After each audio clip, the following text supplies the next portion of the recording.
Well, thanks for joining us today to talk about Indiana, the place that we all live and love, and talk about some of the issues that you think are the biggest that are facing Hoosiers right now. Well, we're about to close what I would consider, all things considered, a very productive 2022. We've witnessed a record amount of capital investment come to our state. This is on the heels of last year's record of $8.7 billion in capital investment, that all-time record. And this year we just announced we came in at $22.2 billion. So we dwarfed that former record, and it came with record high wages as well. So the average wage on those 20+ thousand jobs was almost $35 an hour. And it's because we're starting to get picky and very selective about the type of business that we're recruiting to come to the state of Indiana. Much higher wages than the average state wage or national wage. And so when you think about that as kind of the backdrop about, well, now where are we going? Most importantly, how do we kind of maintain that pole position so we can not just experience momentum for momentum's sake, but what does it mean to Hoosiers and their opportunities? And that's where I get really excited about having the wherewithal, financial wherewithal, and the will and the courage to continue to try to improve in terms of workforce development and our educational development, and proven programs that will get folks connected with the skill sets that they need to fill all these jobs that want to come to a place like Indiana. Competition's stiff, so you can't take your foot off the gas. We've got other states that are winning deals as well. But there is some real separation occurring around the country between states that have the ability to land these type of investments in microelectronics, hypersonics, some defense investments, and those who will wake up, I fear, 10 years from now and wish they would have got their house in order. So when we're talking about challenges that are facing Hoosiers, is it jobs? Is it education? Is it health? What would you say are the top issues and the barriers to solutions? I'd start with your list. I mean, you just pretty much nailed it. Health is wealth, by the way, and we know with kind of the birth rate, death rate that it's almost anemic in America, but certainly in the state of Indiana. We have to grow in every way, in every population, in every demographic. We can't leave anyone on the sidelines, including those who are now incarcerated, including those who are struggling with addiction, including those who may be dealing with long COVID, including those who have said, not right now. But we start in the labor force, but we start at a peak high private sector level of workers. And so we have to continue to skill up who we have, those without a GED right now. How do we get them to get that GED and get them on a pathway to get a credential and a certificate? And then they can be doubling or tripling their annual salary. We have relatively few people receiving unemployment insurance benefits. So it's a tight labor market, not just in Indiana, but it certainly is in Indiana. And we can't leave anything for chance or on the sidelines. And that means we've got to get, as a whole, smarter and healthier. And so you'll see my budget, the revenue forecast is being released right now as we sit here and have this conversation. But that will inform us how much funding we have to meet these priorities, to meet these challenges. And I'll be focused on educational development, public school, public education, early childhood, K through 8, 9 through 12, high school pathways, and then adult learning and training to make sure that we're where we need to be. Because the good news is the jobs are coming. They love, as a whole, they love our low cost of doing business terrain. They love the access to high talent. And then we have just some great sites available. Think about LEAP in Boone County on the 50-yard line between West Lafayette, Purdue University, and an international airport that gets ranked #1 year after year after year in terms of distribution. So we have so many assets. We need to make sure that we knock the cover off the ball when it comes to workforce, which is the fuel for these companies to grow. And part of the fuel for education is teachers. Teachers not happy with their salaries here, and it's hard to recruit and retain teachers. What do you think is the solution? That we continue to make progress. By the way, some teachers are getting recruited because they're so good and there's so many other opportunities out there in other spaces. But this administration, our commitment has been from the very outset, some said it was a lofty goal to be so transparent about, but I said I want the average new salary, the 1-year experienced teacher, to be at $40,000. We're north of that right now.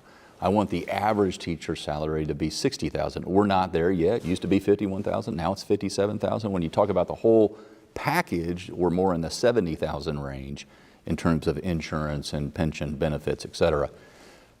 But we're not at $60,000 yet. And so my budget, I don't want to be irresponsible about this or cavalier, but we'll look at what the revenue forecast is today, mid-month in December. More importantly, what the revenue forecast will be mid-April 15th.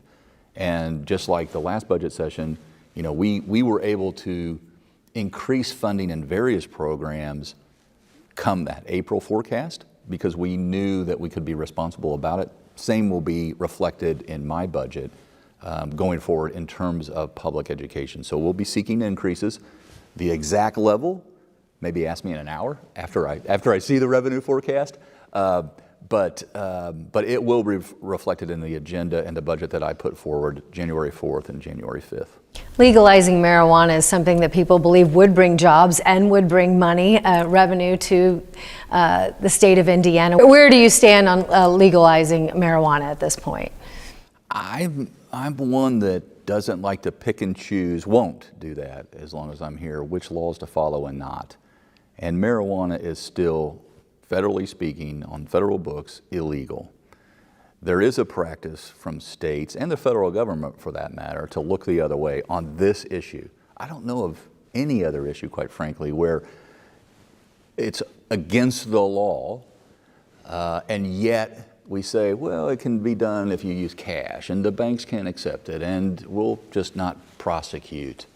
This is a very dangerous, slippery slope when you decide what laws and what laws not to prosecute or enforce.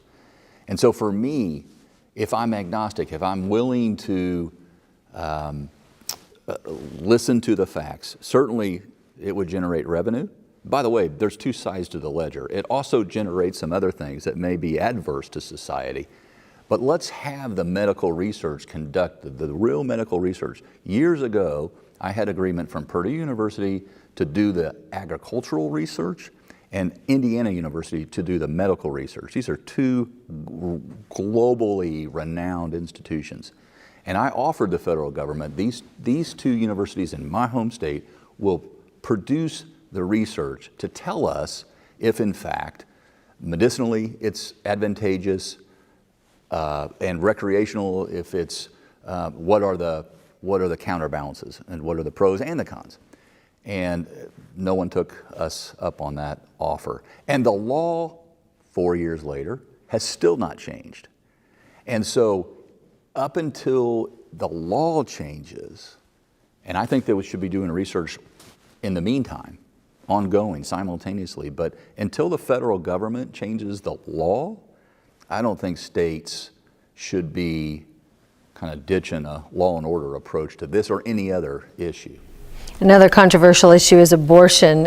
Is what passed, do you believe it's good for Indiana, and what do you hope comes out of the legal fight?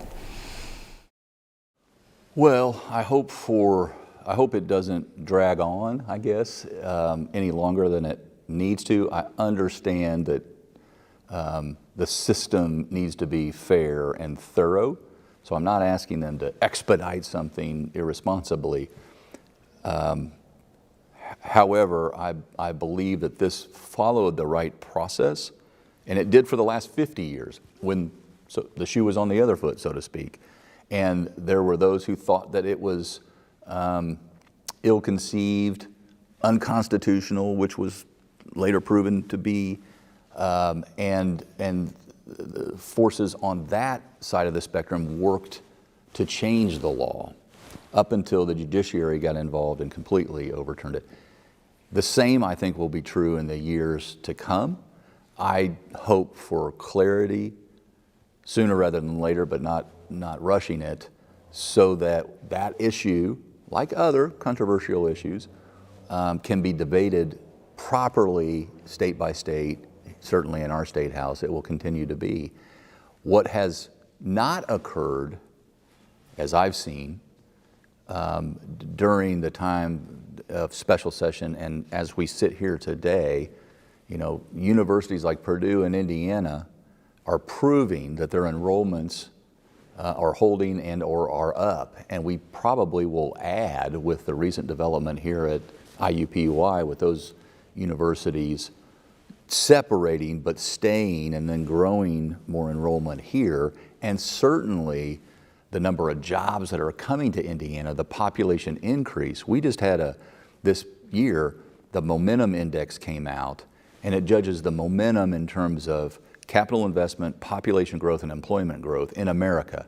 Indiana was the only state in the Midwest in America that was north of the national average in all three of those categories. Is your point here that the abortion law as it's written now is not impacting Indiana businesses, Indiana growth, Indiana education? I wouldn't go that far, because it may be individually or on a case-by-case basis, but it's certainly, if you were to follow the narrative that this is going to hurt and draw down our numbers, the opposite has occurred. We've just brought in, over the course of this year, $22 billion in capital investment. That's the global market speaking. That's investment coming to Indiana. Our record year was last year, 8.7, before this law was put into place. So we went from 8.7 to 22 billion. We didn't triple it, but close. And so on that front, if you listen to the narrative, you can't say because of this, that. It just didn't happen. The opposite occurred. So it's not to say that some feel adamantly, and I understand that, just as was the case before, where some may have gone to a state that was more pro-life, et cetera. So I think it's the business community is speaking, and our institutions are speaking, and our position on life will continue to be debated for the next 50 as it was the 50 before.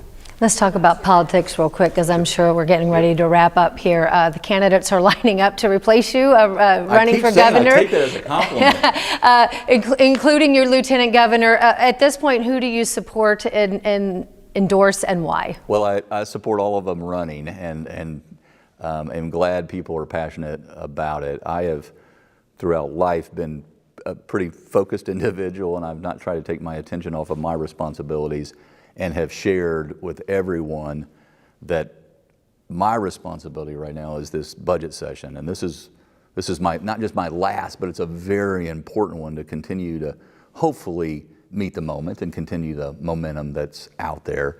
And so I'm going to be focused over the next 4 months through April for sure on just that. I'm not looking to mix politics into my policy discussions, and I understand others are on a much different timeline, but I'm going to be focused on the job that I have, and they will be out there earning it from the vast number of voters. By the way, it's 2 years away, so this is very early. I was involved in another campaign other than my own that was a 16-month campaign. This is longer than that, and so we'll have municipal elections before we ever get to the gubernatorial or presidential. And what I'll ultimately end up doing as a citizen is looking at who has the plans to continue to take Indiana to the, as I see it, the next level. How to improve on the things that we need to improve on. I'm not so egocentric or jaded or to think that it's as good as it's going to get. You constantly need to keep your foot on the gas. And so the difference is who has the plans to do that. And I look forward, quite frankly, whether it's mayor or governor or president or Congress or dog catcher, who has the plan to actually realize the rhetoric. And your plans. There are so many different titles that you could go after, How about ambassador? Senator, ambassador. What do you think? Cabinet member, Not mayor. Yeah, what? not thinking about it at all. Nothing. Are you Not now. going to Not run now. for senator? I'm not making any decisions now, and I'm not being coy or trying to. This is how I approach this, and I have told folks in the private and public sector that have approached me about different opportunities that if you need an answer now, I'm not your guy. And the best way for me to think about the next job is to do the one I got. And maybe that's a simpleton approach in life, but it's turned out okay so far. So that's what I'll continue to do. All right, well, we'll leave it at there. Thank you very much Thank you. for your time.